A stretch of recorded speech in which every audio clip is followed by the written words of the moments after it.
From Hollywood, it's time now for... Johnny Dollar. Dollar, my name is Struhl. Struhl Bail Bond and Insurance Agency. State, federal, and immigration, all forms of surety bonds and insurance. Oh, yeah? Well, I'm sorry, I don't need any. No, that's not the point. I need you to the tune of saving me $50,000. How does that work? I made bond for two men that were subpoenaed for a federal investigation. They skipped out, and I've got to find them. Who's mixed up in this investigation? A fellow by the name of Jack Madigan is the big shot. You know him? I've read about him. Enough to advise you to give up. If he doesn't want him found, the chances are they won't be. Alive, anyway. No, it's not as bad as that. Look, I came all the way from New York. This is worth a lot to me. Can't I talk to you about it? All right. Come up to my apartment. Maybe we can work out a deal.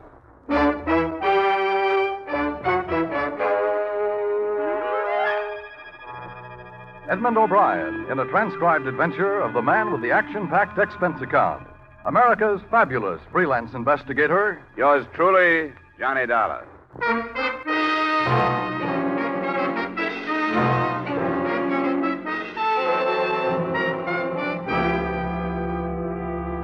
Expense account submitted by Special Investigator Johnny Dollar, Hartford, Connecticut, to the Struhl Bail Bond and Insurance Agency in New York City. The following is an accounting of expenditures during my investigation of the Jack Madigan matter. Expense account item 1, $250, phone to New York for purposes of checking your reputation. I learned that you, Mr. Struhl, were by no means above reproach, but decided that if a federal court trusted your agency, I would at least hear you out when you arrived, which you did at 1 p.m.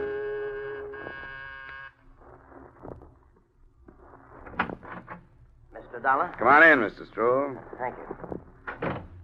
Thanks for sparing me your time. I'm in a mess. Sit down. You should have known better than to make bond for anybody that was going to testify against Jack Madigan. Well, there was nothing I could do about it. Well, who forced you into it? Madigan? I've done business with some of his friends before, so he came to me this time and said, will I do it? Well, the way he said it, there was nothing else I could do. Madigan stood the expense himself? Sure. He wanted them where he could get his hands on them, and it looks like he did. Or they took a run out. They didn't have to accept bond. They could have stayed in protective custody if they were afraid of him. They had to if Madigan told them to. The point is they're gone. Unless I can prove they're dead or find them before they're due in court, I forfeit the $50,000, $25,000 apiece. I've got to do something. Why'd you come to me? I told you, I've got to do something. It's a federal problem. You operate in New York, and New York has plenty of hungry private detectives, I hear, and a fair-sized herd of policemen. I'll tell you why I came to you. The New York cops are busy enough, and besides, to them, these witnesses are just two names on a long list of missing persons. And as for private dicks, I could never be sure that one wouldn't want to make a deal with Madigan and make more money not finding them than I'd be paying to find them. You get the point? What makes you think you can trust me? Well, you were mentioned by a fella from one of the insurance companies I sell for. They tell me you're straight, except for padding your expense account here and there. Oh, that's slander. Now, who told you that? Don't make any difference. What's a little padding? I want to hire you. Okay, Mr. Struhl, you've hired me. Great. Now, who are these missing witnesses? Nippy Bruno is one. Real name's Joe. The other is Max Krause. I've got their addresses, next to kin, what they look like, and so on. Here, I got it all in this envelope here. Okay. Oh, there's one other thing. I want a retainer. $2,500. What's that for? To pay for going to work for a man I don't quite trust. Oh, but $2,500, that's pretty steep, isn't it? Well, you don't have to pay it. It's up to you. Yes, but... Well, I can't get it till tomorrow. That'll be fine. A cashier's check. When I get it, I'll see what I can do for you.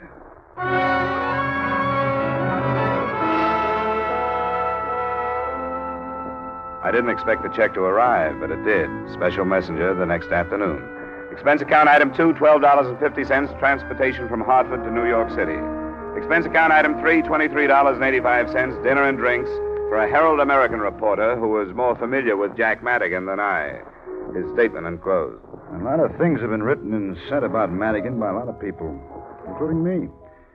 None of us really know anything about him, how much power he has, where he got it, what his private life is, if any.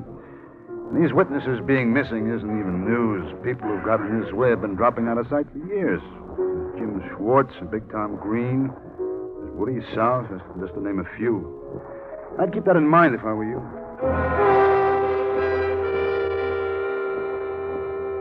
Expense account item 4, 180, cab fare. That same address to an address on 79th. The apartment of Nippy Bruno's next of kin, a sister, stage name, Vivian Brown.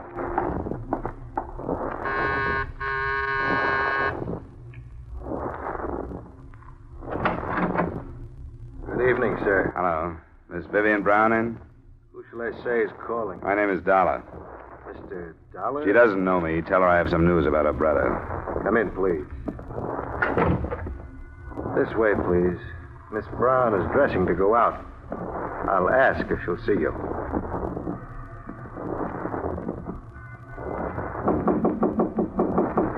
Miss Brown? Yes? What is it? Mr. Dollar is here to see you. Who? He says he has news about your brother. Tell him to wait. I'll get a robe on. Shall I take your hat? Thanks. Please sit down. Miss Brown will be right out.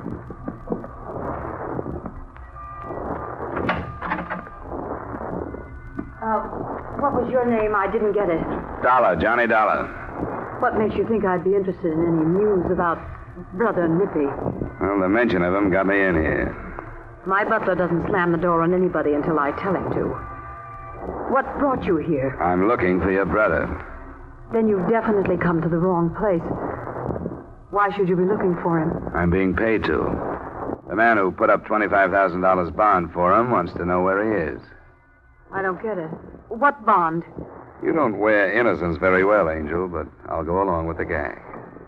It's no gag, and I can do without your insults. Your brother's due in court in 2 weeks to help the federal men investigate Jack Madigan. He seems to have dropped out of sight. Do you know where he is? No. I haven't seen much of him in the past few years. He doesn't approve of me, and I don't approve of him. Does that answer your question? It brings another one to mind. He seemed to think enough of you to use your name on his bond request papers. How about that? All right, Peeper. I was only trying to do it easy for you. Red. I heard it. You walked into something, Peeper. I usually do. But I'm glad to see you in character. That automatic makes more sense than that phony butler act did. Stand up. Better see if he's carrying anything, Vivian. Okay. Be a good boy now. Until you try to palm my wallet, I will. It's all right. He's safe. You can sit down, Dollar. Well, what now? He should be here in 20 minutes. I'll go back to my room. Sure, go ahead. What's the rough stuff, Red? It hasn't been rough. But you don't know how close you came to getting your head blown off buzzing this door. It's liable to happen to the next one that does. Light yourself a smoke. We got about 20 minutes to wait. So we waited 20 minutes. Vivian came back into the room in a low-cut number that was a good choice for her sullen brunette attractiveness. It made her look softer, but the few remarks she passed weren't only icy. They could have come from a longshoreman. I was waiting for her brother to come in. That would have made sense. What did come in made none at all. It was Jack Madigan. Hi, Jack. Come on in and see what found me. Well, what do you know about this? How are you, Jack? Fine, thanks. What are you doing with that pistol? We wanted to play it safe. Yeah, he's a detective of some kind. He was hired by that Stroll to find Nippy. Well, that's interesting, isn't it? What do you have to say for yourself, my boy? Matter of fact, I'm speechless, Madigan. Oh? How's that? I thought I'd have to find you. I didn't expect you to find me. Yet, at least, and here. What's so strange about that? You and the sister of the missing witness? Maybe not so strange at that. Shut up! Keep your remarks to yourself, you two-bit heel. Yeah, Vivian. Cool off. Go mix me a highball. And you, put that gun away and go help her with the ice. If you say so, Jack. Of course I say so. Now, go on. I'm sorry, Jack. He's been needling me for half an hour. How to take her across my knee, waving that gun in your face. What for? Anybody knows you can't fire a gun in these apartment houses without causing a ruckus. What's your name? Dollar. And Manny Stroll hired you to find Nippy, And the other man, Krause. Well, I'll tell you what to do. You go back to Stroll and tell him the boys are all right. Oh, let's not be childish, shall we? In what river are they all right? Now, see here, there's no need to take such a pessimistic view. I realize the press has given me a reputation for violence, but I don't deserve it. There's no reason for me to want to harm those boys. I'm not afraid of their testimony. I'm counting on it. Sure. And straight testimony, no perjury this time. Why, I've already talked to those federal men. I'm cleaning the slate this time, telling everything, and let the chips fall where they may. What kind of stuff is this? It's the truth. I'm tired. I've been at sword's point with the police and my government long enough. I've been offered certain little leniencies, and I'm going to accept. It's been later than I thought for a long time. I'm through. You know, this is almost funny. I'm dead serious. You go back and tell that police coroner tout that the boys are all right. Where are they? I can't tell you that. I've got them under cover for their own good. Now, Dollar, don't go off half-cocked. A lot of heads are going to fall after the three of us have finished this federal catechism. If you think you're the only one looking for them, you must be a stranger in town. You're trailing the pack. Well, if this is all I get from you, I've heard enough. You'll drop it? If I don't find them before you're due in court, I will. What do you want, son? Money? I got some, thanks. I don't like to hear that. I suppose it takes a lot of guts to be a hero, but it sure doesn't take much brains. Remember that. I can leave? Of course you can leave. Because I think you're going to talk this over with yourself and come up with an important decision.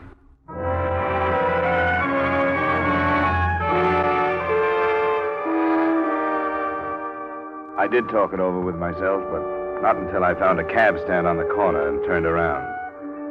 A quarter of a block behind me, I could make out the figure of Red, the so-called butler. Expense account item 5, $20, fare and tip to a driver who saw to it that our cab wasn't followed. When I felt reasonably safe, I gave him the address of the second missing man, Max Krause.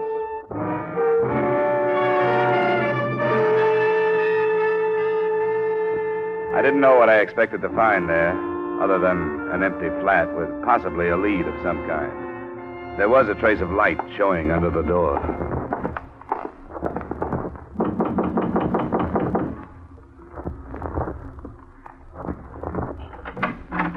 Come on in, Dollar. Red.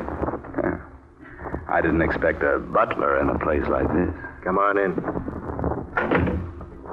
Why didn't you use your head? Jack gave you a chance to. Maybe I should have. What are you doing here? I live here. You trying to tell me that you're Max Krause? I'm Max Krause. And now I've got to do something about you. Can you prove that you're Max Krause? Why should I have to prove it? Go ahead. Think what you want to. You got brains. Reach up behind you and snap off the light. Don't make a play for the gun, Dollar. What are your plans? Madigan wants you put away until after the investigation. Come on. This way. Back door's closer. You can tell Madigan for me that this isn't going to work. If I drop out of sight for 2 weeks, somebody's going to get on the trail. It leads right back to Madigan. This way. I got a car in a garage down the street.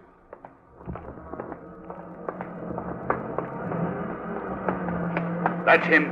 Get down.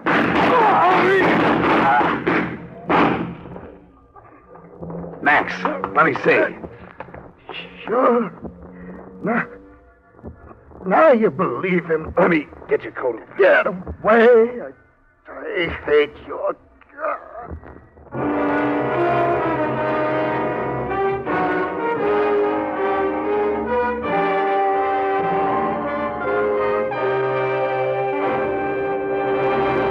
We'll return to the second act of yours truly, Johnny Dollar, in just a moment.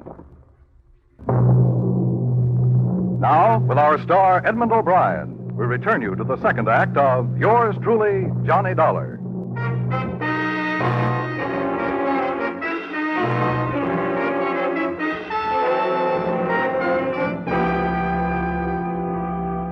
When the windows in the buildings around me started slamming open, I left the scene of the killing and carried with me a whole new set of thoughts on the Jack Madigan matter.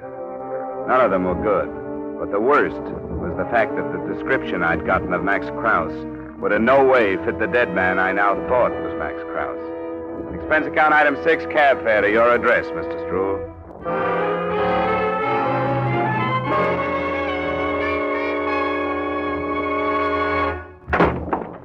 But it's 11 at night, Mr. Dollar. Never mind what time it is. Find a chair and sit in it before you land on the floor.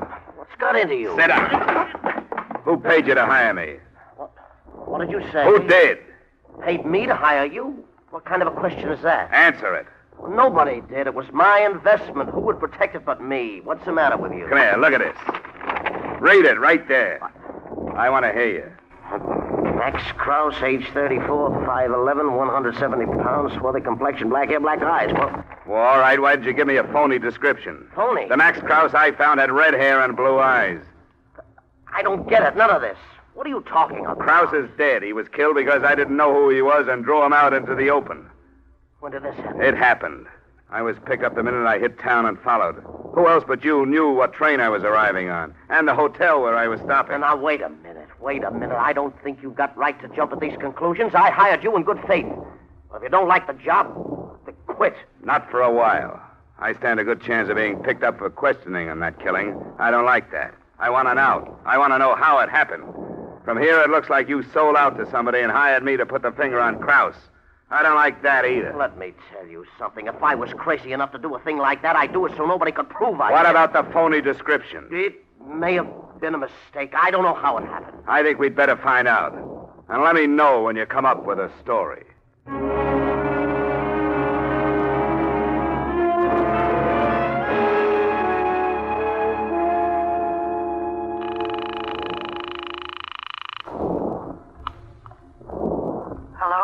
This is Johnny Dollar. Oh, where are you? Not far from your place. Is Madigan there? No. Where is he? I don't know. He got a phone call and left right afterwards. Was the call about Krause? You wouldn't tell me. What about Max? He was killed. Oh, I knew it was something awful. I could tell by his face. I've been scared to death ever since he left, and I didn't know why. I'll call back later and see if he's in. Mr. Dollar, I have no right to ask this, but there's something I want to tell you. Could you come up? Can't you tell me over the phone? No, Won't you come up? You alone? Yes, I'm alone. Okay. I'll take a chance. It'll be about 10 minutes. It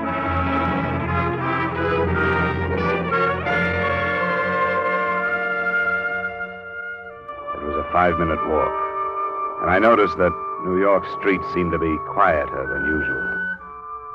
Inside the building, I walked the 2 flights up to save the noise my arrival would have created by way of the elevator. I listened a few minutes outside a door without hearing anything and took the plunge.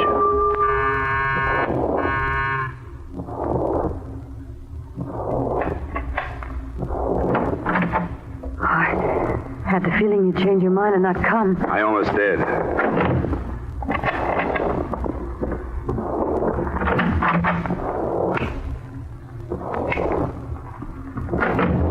There's nobody here. When did Madigan say he'd be back? He didn't. He didn't say anything. I have a funny feeling about Krause's death. But except for my getting mixed up in this mess, it was more Madigan's fault than your fault than it was mine. Why didn't he tell me it was Krause who was here? If he told me that, I probably would have believed the rest of his pitch. Oh, I don't know. Nobody really knows anything about Jack. Not even you? Nobody. You put 3 men on their way to federal court to sing and a few hundred wanting to stop him. The lid is going to blow. What'd you want to tell me? I want to tell you where my brother is. Huh? After what happened to Krause, do you think that's wise? I have to say it. I'm in it, too. I think Jack knew these things were going to happen, even about you showing up.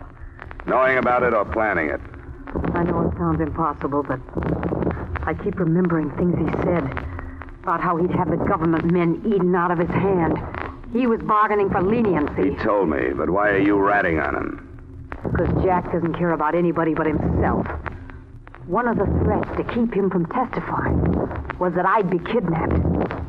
Huh. If he'd known that Max would be killed, he'd have let him take me, too. You think he did know? He hadn't let Max out of his apartment for almost a month. Tonight he ordered him to go. I think he wants us killed, so it'll make it look that much more dangerous for him. There's sound too crazy? Well, not exactly, but it's hard to prove. I know that. And I did a foolish thing after he left. I called my brother Nippy and told him all this. I don't know what he thought, but I tried to call him again, and I don't get any answer. Where is he? He's been staying with Jack. It's over on Lexington, Brighton Arms, apartment 302. That's cozy. How afraid of kidnapping are you? Oh, I don't know what to do. I don't know how I can stand staying here and waiting. Where can I go? Get a coat. I'll put you in my hotel room.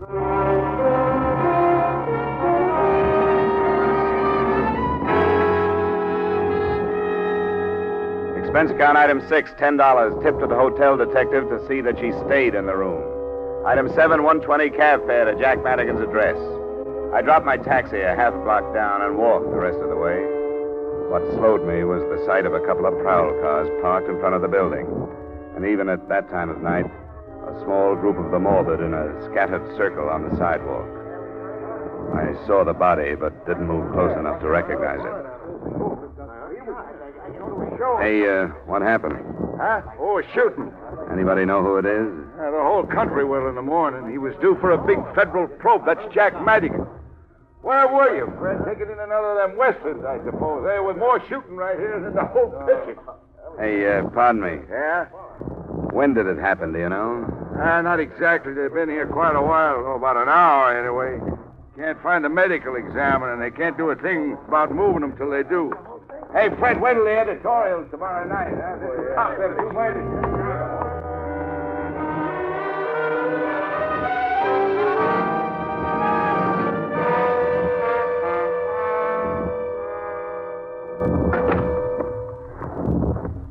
You got back in a hurry. What's the matter? Your theory has just been riddled. Madigan's been killed. I don't believe... That's what the on-the-spot experts say. I was wrong about him. What about Nippy? I don't think your brother would have been there. Were they the same ones that shot Mac? No. How do you know? Cars were parked solid at the curb, and Madigan was too close to them. He couldn't have been shot from the street like Max was. Do you think Nippy would go to your place? No, he wouldn't go there. That'd be the first place they'd look. The first place who'd look? I don't know why I said that. Yes, I do. You're thinking the same thing, aren't you? That I told him what I was afraid of and warned him. That crossed my mind. But I don't care who I can send in for Madigan's killing as long as I can go home. You seem to be the closest suspect. You're not serious. You've given yourself a motive. As far as I know, you were with him last. I wasn't. He left the apartment. If that's true, you've got nothing to worry about. What do you mean? What do you want me to do? Go with me and we'll both make a statement to the police. You think I'm afraid to, don't you? I don't know what to think about you. Yes, you do. Because you found me in a mess like this, you think I'm as rotten as everybody else. I haven't been. But now I will be to protect myself. Well, how badly do you need protection? I know how the police are. They're just like you. They don't care either who they pull in for Jack's death. You tell me to go with you and make a statement. The police would love that. They'd love to count the whole thing off to jealousy or being afraid of Jack, wouldn't they? Wouldn't they? No, you don't touch me. I don't care what they'd like. Well, they would. It'd be much better to take me than to be laughed at because a star witness was killed right under their noses. We can call them and find out. No. It's easier to be rotten. I'll give you my brother. He is at my place. How do you know? I talked to him on the phone. He said he'd wait there until he heard from me again. Okay. I'll go over there. But I want you to come with me. Why? Haven't I done enough? Why do I have to see him? Come on. I don't want to lose you in case Nippy isn't there.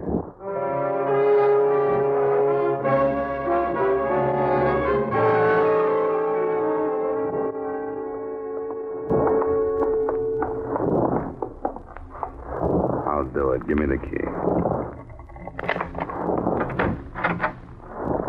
Vivian?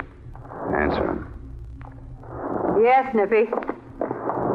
It's going to work, Vivian. It's going to be a... Who's he? An insurance dick? That's right, Nippy. What are you doing here? Why'd you bring him, Pitt? He made me do it. I asked her to make a choice between giving herself up for Madigan's killing or Giving me you. Nippy, Put the gun away, Nippy. You've done enough. Is what he says true?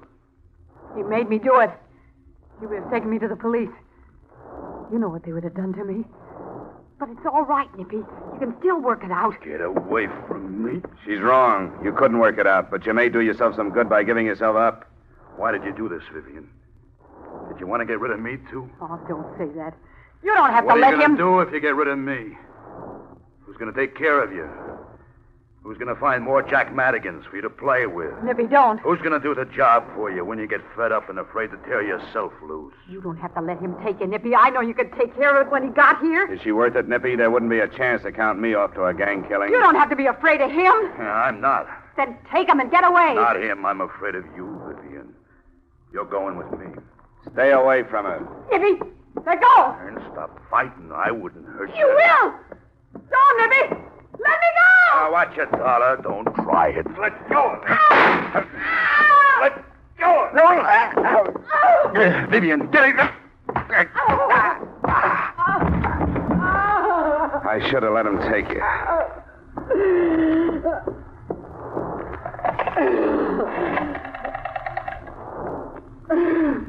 Give me the police.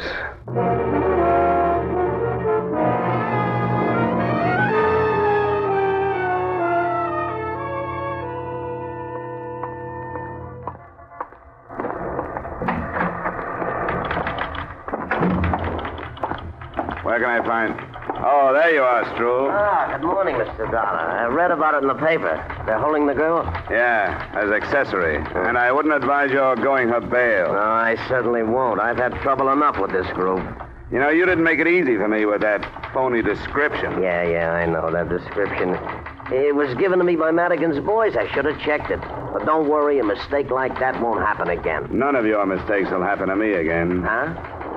You'll understand what I mean, Stroll, when you get my bill.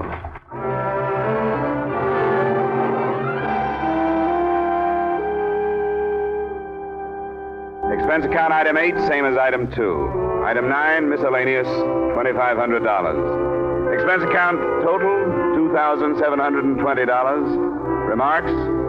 I'm holding my retaining fee until this matter is settled. Yours truly, Johnny Dollar.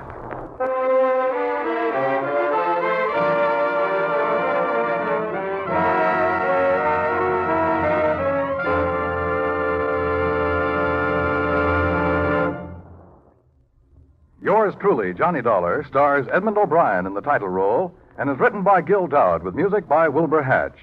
Featured in tonight's cast were Sidney Miller, John Daner, Clayton Post, Jeanette Nolan, and John McIntyre. Yours truly, Johnny Dollar, is transcribed in Hollywood by Jaime Del Valle. This is Dan Coverly inviting you to join us next week at this time when we will again bring you Edmund O'Brien as... Yours truly, Johnny Dollar.